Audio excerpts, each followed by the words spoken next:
নমস্কার, কেমন আছেন সবাই? আজকে সকাল সকাল নিয়ে আসলাম একটি সুন্দর ভিডিও। অনেক দিন থেকেই আমাকে বলছিল যে তুমি তো ঘুমিয়ে থাকো, সকালবেলা উঠে ছাদে এত সুন্দর ফুলগুলো ফোটে, তুমি দেখতে পারো না।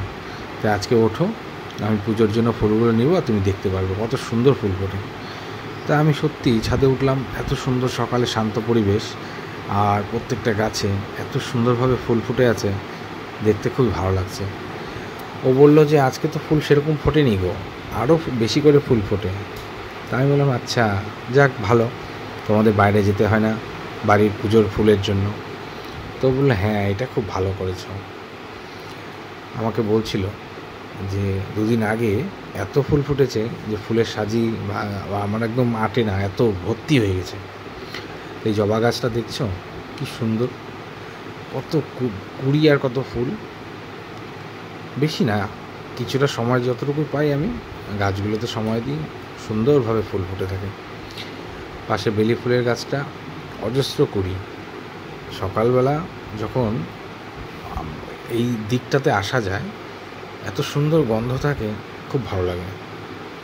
তা ও আমাকে বলছে যে এই জবাগুলো দিয়ে একটা মালা গাঁথবো একদিন, এত পরিমাণে ফুল দেয়, এই জবাগুলো দিয়ে একটা লকেট হবে, বাবা লোকনাথের গলায় পরাবো। আমি ঠিক আছে, তোমার সেই ইচ্ছাও তুমি পূরণ করো।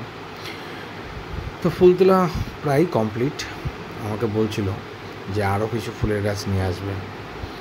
হ্যাঁ, নিয়ে আসবো, কিন্তু মাটির সমস্যা, মাটি খুব একটা পাওয়া যায় না।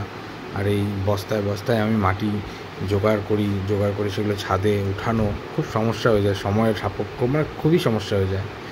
আমাকে বলছে ঠিক আছে, অল্প অল্প করে আনবে। আমি বললাম ঠিক আছে, আমি আনবো। আমাকে দেখাচ্ছে, দেখো কত সুন্দর ফুল, সত্যি খুব সুন্দর লাগে। তো ঠাকুর ঘরে চলে আসলো, আমি ওকে ডাকছিলাম যে একটু চা দাও। তো বললো ঠাকুর পুজো দিয়ে নিই, তারপর চা করে দিচ্ছি। তো বন্ধুরা, ভিডিওটা কেমন লাগলো অবশ্যই জানাবে। আজকের জন্য এটুকুই, চলো টাটা।